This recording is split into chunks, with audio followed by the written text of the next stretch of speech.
Yo no tenía por qué bajarme esa noche en Juárez. Mi ruta no incluía paradas ahí. Y de hecho, si preguntas a cualquier trailero que se respete, te va a decir lo mismo. Si puedes, pasas derecho. Pero me ganó la curiosidad. La historia me la contaron 2 semanas antes, en un comedor de Chihuahua, mientras esperábamos que bajara el sol. Fue otro chofer, uno mayor, que hablaba bajito y no miraba a los ojos cuando decía el nombre. Dicen que la Chiquis anda todavía por ahí, con las que ya no están. Yo no dije nada. Me reí para mí, como uno se ríe cuando algo incomoda. Pero la frase me quedó zumbando en la cabeza. No era la primera vez que escuchaba ese nombre. La Chiquis. No se sabía bien si era una, si eran varias. Se falaba de ella como leyenda urbana, mas también como alguén real. Algunos decían que trabajaba en la zona centro, otros juraban que solo aparecía si ibas solo y de noche. Lo único que se repetía en todos los relatos era esto: ella nunca anda sola. Siempre la veían con 3 mujeres más, calladas, pegadas a ella como sombra. Esa noche yo venía descargado, sin prisa, sin nadie esperándome. Y sí, me metí a Juárez. Busqué un lugar para estacionar el camión y caminé por la zona vieja como quien no busca nada pero espera ver algo. Las calles estaban medio vacías, pero no del todo. Las luces parpadeaban, los bares sonaban a lo lejos y había mujeres en las esquinas. Pero no era ninguna de ellas. No tenía idea de cómo iba a saber quién era la Chiquis hasta que la vi. Estaba parada frente a una pared grafiteada, como si ya supiera que yo iba a pasar. Llevaba un vestido rosa claro, largo, del tipo que ya no se usa, su cabello recogido, maquillaje leve, pero con unos ojos que, no sé explicarlo, parecía que ya me conocía. Pero lo que me dejó frío no fue ella, fue lo que venía detrás. 3 mujeres. Una morena con los ojos muy abiertos, otra más bajita con la cabeza baja y una rubia que no parecía mirar a ningún lado. Caminaban en fila detrás de la Chiquis, en silencio, como si las piernas se movieran, pero no fueran ellas. La Chiquis me sonrió. No una sonrisa seductora, fue tranquila, como si dijera, ya era hora. Tú me buscabas, ¿verdad? Yo asentí sin decir palabra. ¿Ves? Ellas también necesitan que las lleves a casa. Lo dijo señalando a las 3, que no se movieron. Ni siquiera parpadearon. En ese momento sentí un escalofrío, no de miedo, sino de saber que ya no había vuelta atrás. Como cuando ya tomaste la curva en la carretera y no puedes frenar. Ella me tomó del brazo y caminamos juntos hacia un hotel viejo, uno de esos de fachada despintada, sin nombre, sin luces. Las otras 3 venían atrás, siempre a la misma distancia, ni un paso más, ni un paso menos. Entramos al cuarto. No era diferente a cualquier otro. Una cama, una mesita, un ventilador que no funcionaba, pero el aire se sentía como si nadie hubiera respirado ahí en años.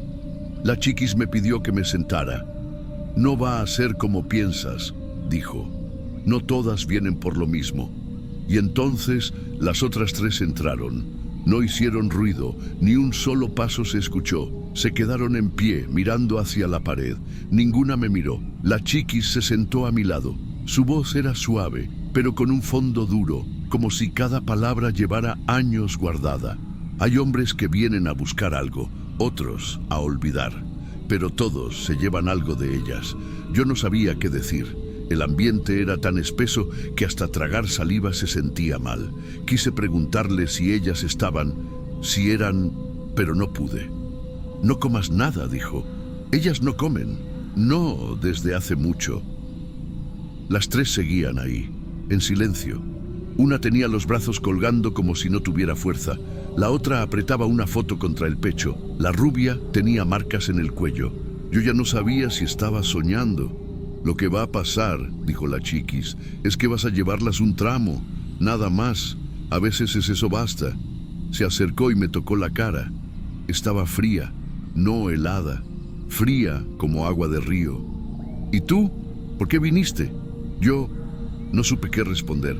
Tal vez por morbo, tal vez porque algo en mí sentía que tenía que venir, que ya me habían llamado antes de saberlo. La Chiquis sonrió otra vez. Entonces ya está. Quédate tranquilo, no te van a hacer daño. Y fue lo último que recuerdo con claridad. Cuando abrí los ojos ya era de día. No estaba en el hotel, ni en una cama. Estaba dentro del camión, estacionado en un tramo de tierra seca, a la salida de Juárez. Motor apagado, puertas cerradas. El sol ya pegaba fuerte.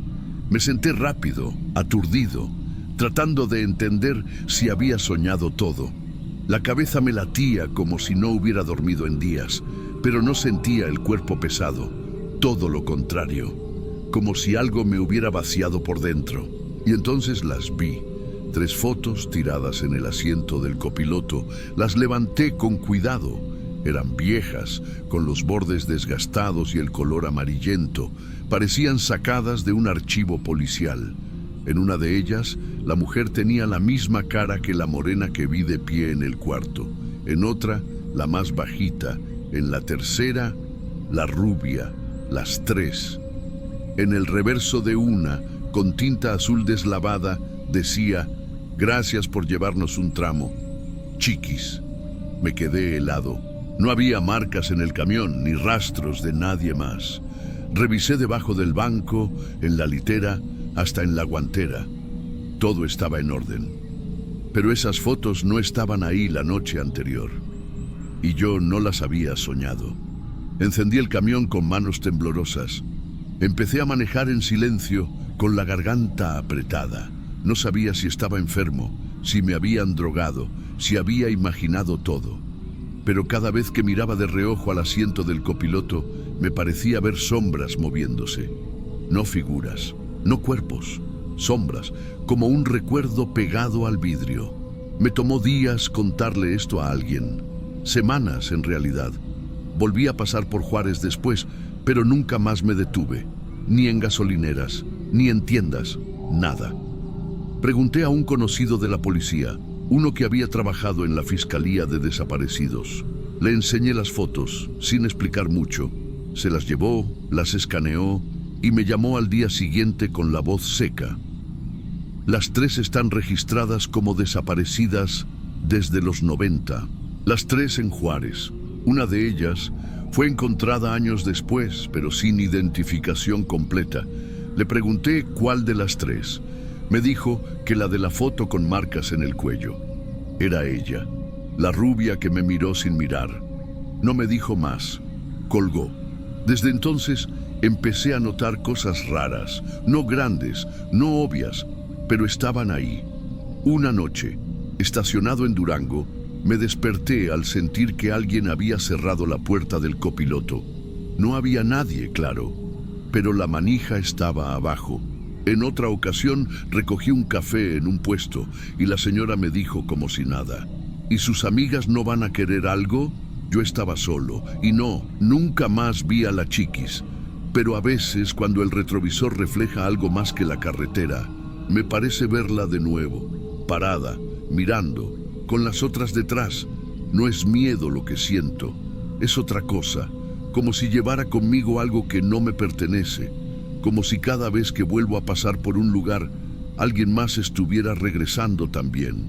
No he vuelto a encontrar nuevas fotos, pero las 3 que recogí esa mañana las llevo guardadas. No sé por qué, no sé para qué, pero algo me dice que no soy el único y que en alguna parte de Juárez la Chiquis sigue caminando con las otras, esperando al siguiente que se atreva a buscarla.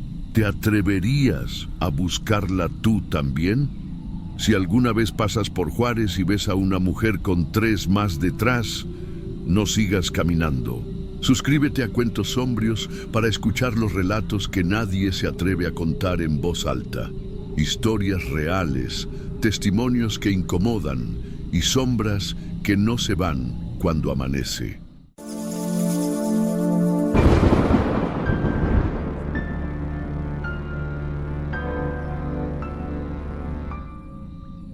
No sé si fue el frío o el silencio lo que me dio más mala espina esa noche, pero recuerdo bien que eran casi las 2, porque acababa de cerrar la cuenta del bar y estaba esperando un taxi con la paciencia rota.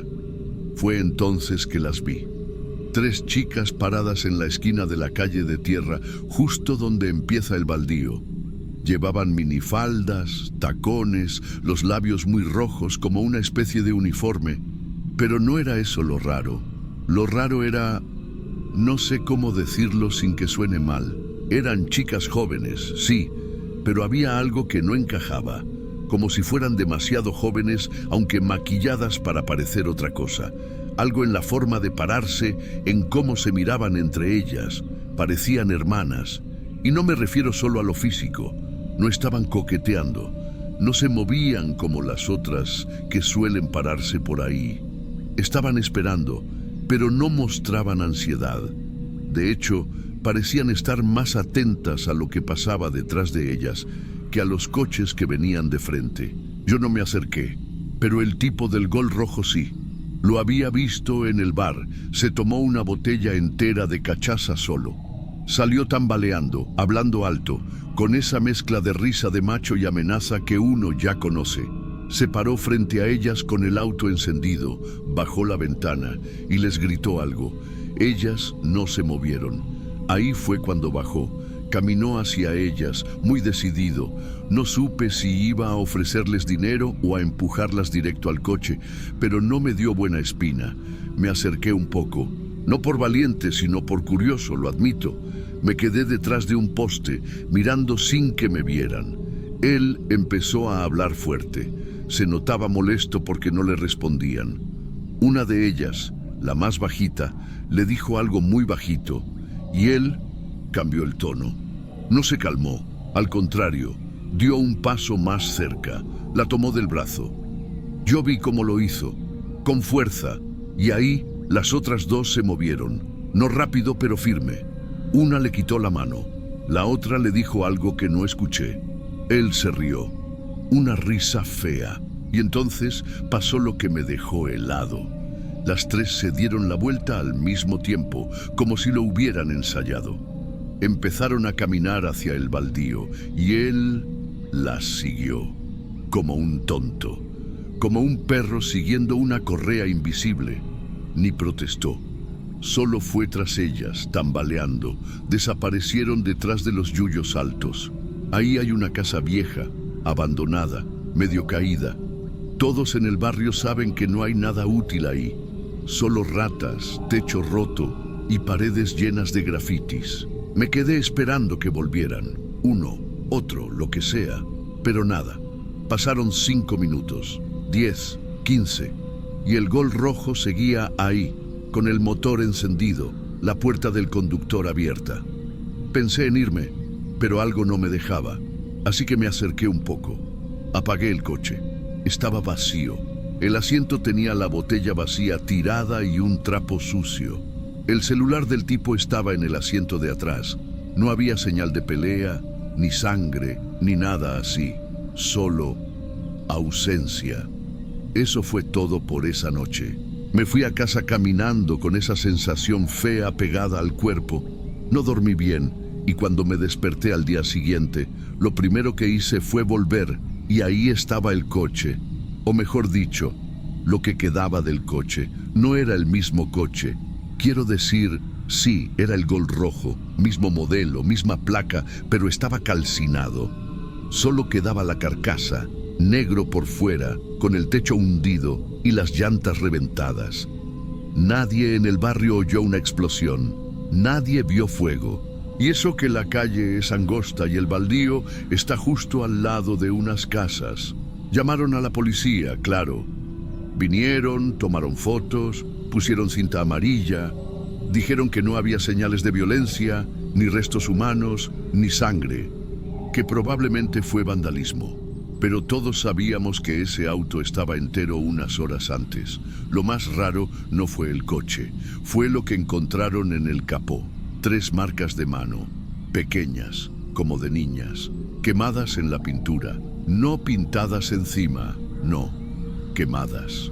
como si algo muy caliente, una mano real, viva, ardiente, las hubiera dejado marcadas ahí, una arriba y dos al lado, perfectamente alineadas. Y desde ese día nadie volvió a ver a las tres chicas. Nadie las buscó, ningún nombre, ninguna denuncia. Era como si nunca hubieran estado ahí. Pero yo sé lo que vi. Y desde entonces, cuando paso por esa esquina, cruzo de calle sin mirar, siempre.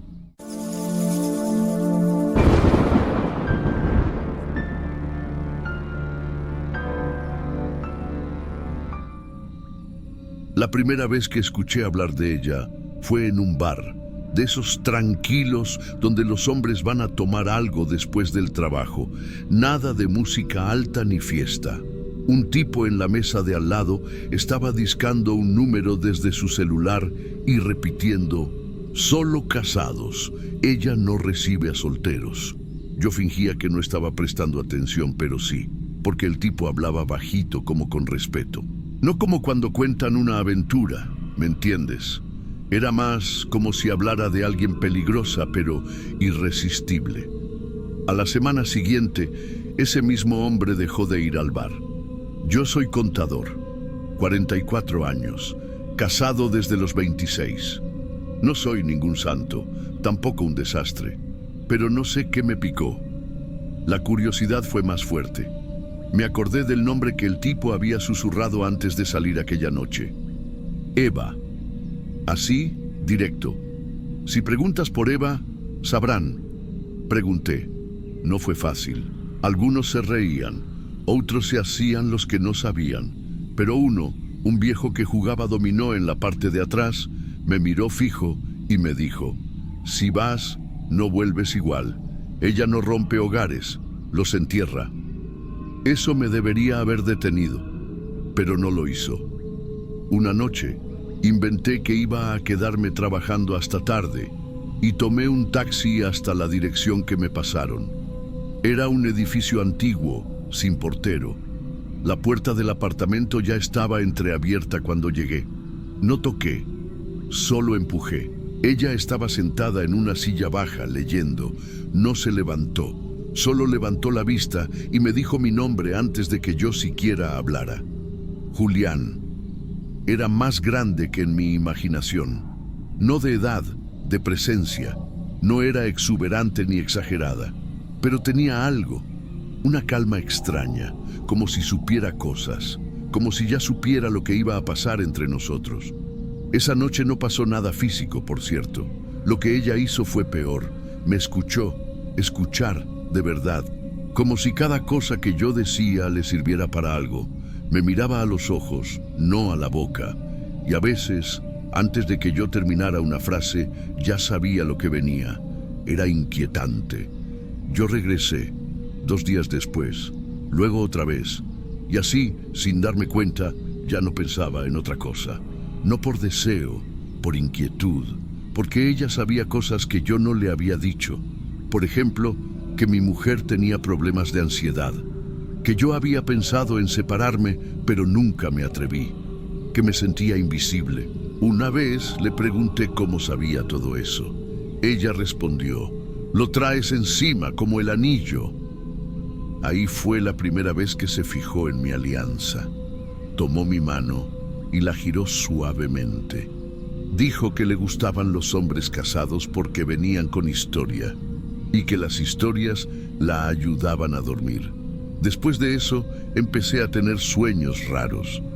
En uno, veía mi propia cama vacía. Mi mujer dormía en el sofá. En otro, mi cuerpo estaba tendido en una calle que no conocía, con la mano cerrada, pero sin la alianza. La 4ª vez que fui al departamento, ella no abrió la puerta, ni contestó. Esperé en la escalera por casi 1 hora. Al salir, pasé frente a la portera del edificio que nunca había visto antes y le pregunté si Eva vivía allí. La mujer me miró como si estuviera repitiendo una historia vieja. Me dijo que en ese departamento no vivía nadie desde hacía meses, que a veces venían hombres a preguntar por una tal Eva y que ella ya estaba cansada de decir lo mismo. Volví al día siguiente. La puerta estaba cerrada con llave, pero el número 402 tenía marcas nuevas de haber sido forzado, como si hubieran cambiado la cerradura. Me quedé allí, parado, sin saber si estaba perdiendo la cabeza. Pero no, porque una semana después me desperté con una llamada anónima. Una voz femenina, sin acento, sin emoción, dijo solamente: «Deja de buscarla, tú ya estuviste», y colgó. Después de esa llamada dejé de dormir bien. No era solo por la voz, era por cómo lo dijo. Tú ya estuviste. Como si hubiera una lista, un ciclo, una regla que yo no conocía pero que claramente había cruzado. Intenté contarle algo a un amigo del trabajo. Le dije que había estado viendo a alguien, una mujer, distinta. Antes de que pudiera seguir me cortó. Preguntó: ¿no será esa loca de las alianzas? Me quedé helado. Le pedí que hablara claro. Me dijo que no sabía mucho, solo rumores. Que en los últimos 2 o 3 años, varios tipos casados habían desaparecido sin dejar rastro. Todos más o menos del mismo perfil. Discretos, trabajadores, buena situación, pero con doble vida. Algunos habían sido vistos con una mujer muy particular. Una que, según decían, no repetía clientes y no aceptaba hombres solteros. Lo peor fue que al final me soltó un comentario como al pasar: dicen que colecciona las alianzas, que tiene una caja llena. Ahí supe que no era solo mi cabeza. Tomé una decisión estúpida: volver. No tenía dirección nueva ni número, pero recordaba el edificio, el 402.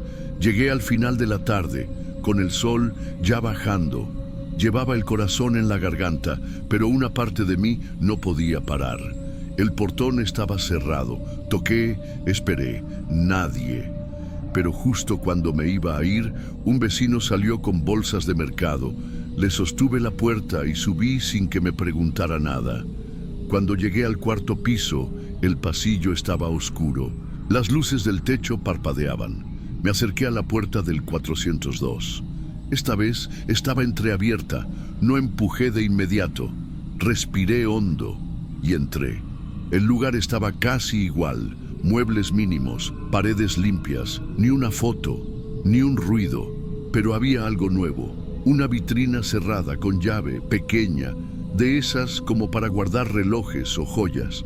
Me acerqué y ahí estaban, alianzas, decenas, ordenadas por tamaño, algunas grabadas por dentro con iniciales, otras lisas, gastadas, pero todas de oro, todas masculinas. Sentí un zumbido en la cabeza.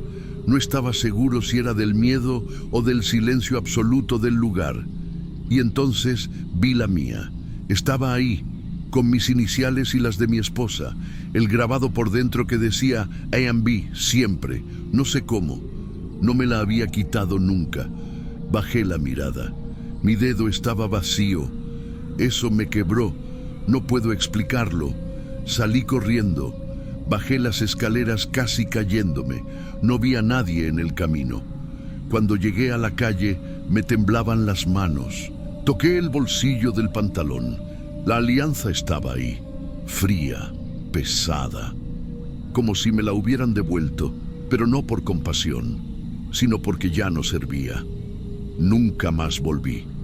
Pero desde entonces, cada vez que paso frente a una joyería o veo una mano con anillo, no puedo evitar mirar 2 veces, como si esperara ver la mía de nuevo en otro dedo.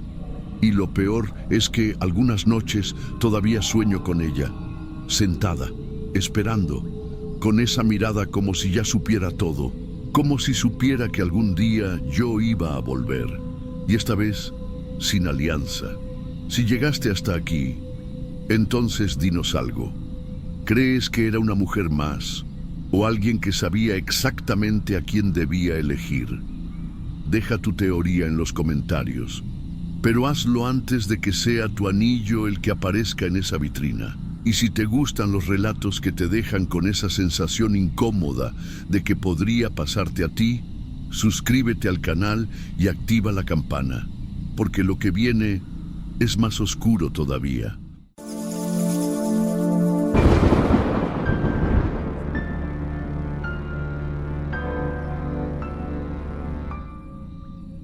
Yo conocí a Emilia en una terraza de Polanco.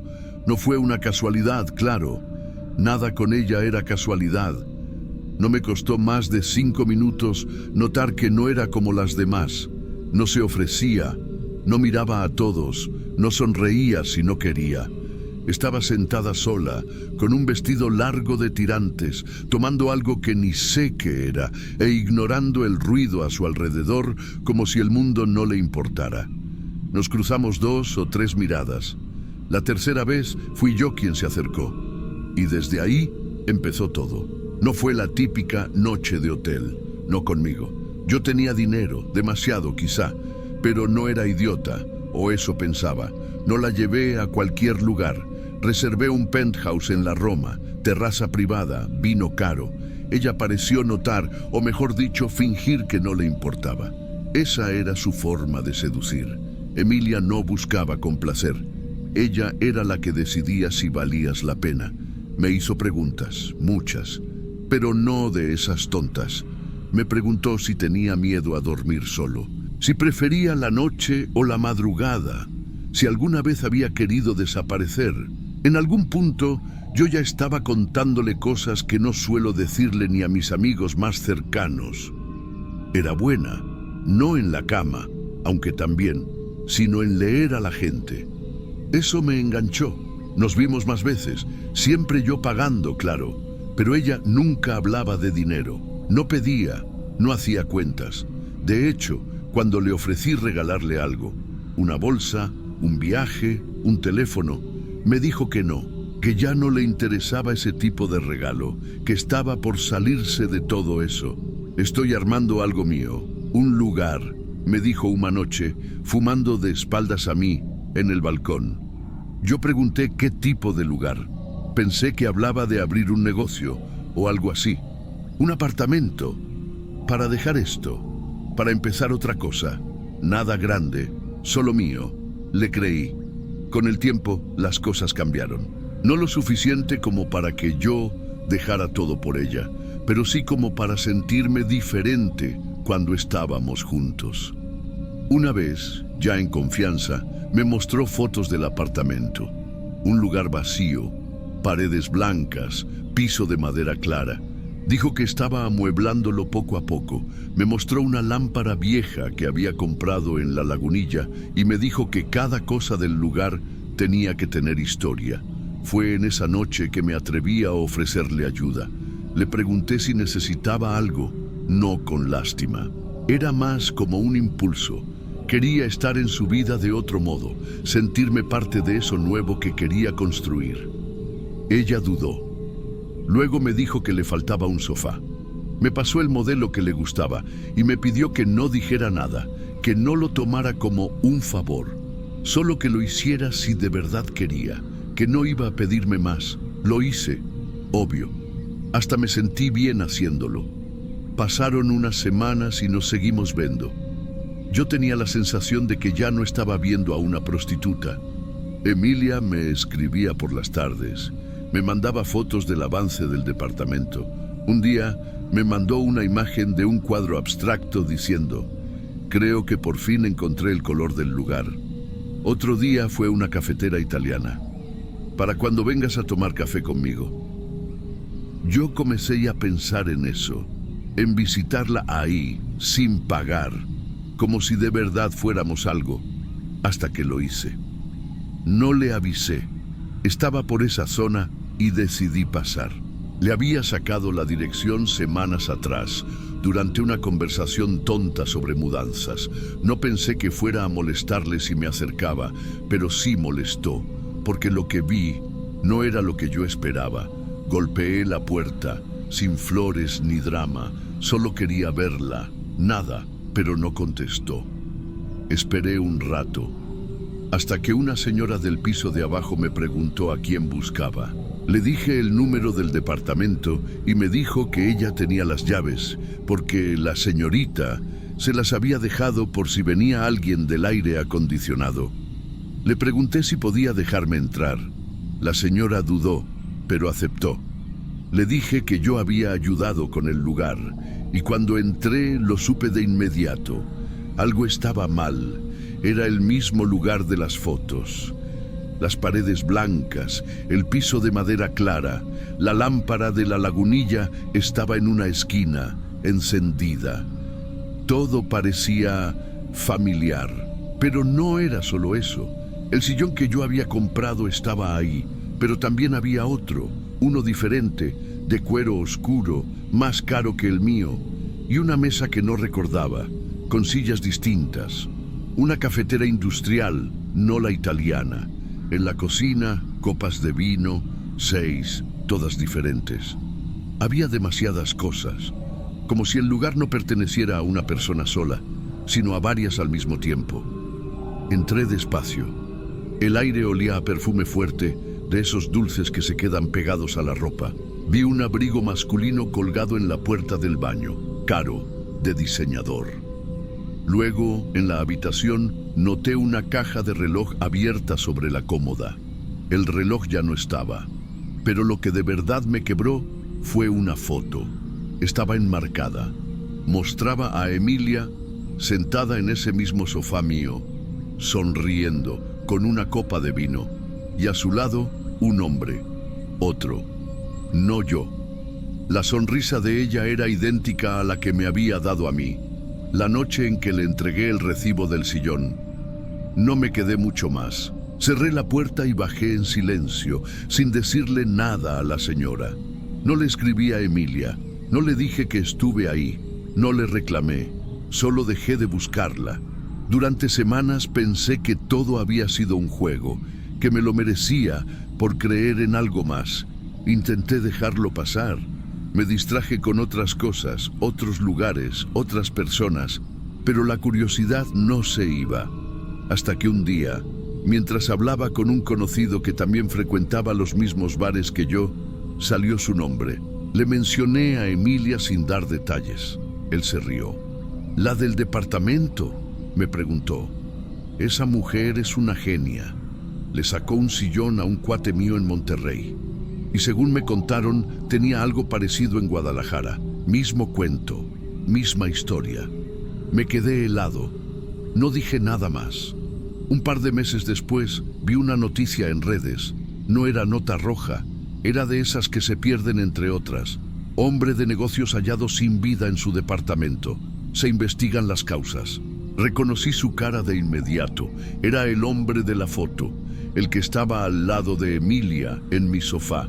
No hubo detalles oficiales. Algunos rumores hablaban de sobredosis. Otros decían que fue un ajuste de cuentas. No mencionaban a nadie más. Pero yo no pude dejar de pensar en ella, ni en el cuadro abstracto, ni en las 6 copas diferentes, ni en cuántos más habríamos ayudado a amueblar ese lugar. Y desde entonces, cada vez que paso por una vitrina de muebles o veo una lámpara parecida a la suya, siento algo raro en el estómago. No miedo, no rabia. Algo más silencioso. Como si en algún rincón de esta ciudad o de otra hubiera otro apartamento igual, lleno de objetos con historia, pero sin dueño real, solo promesas y fantasmas que nadie reclama.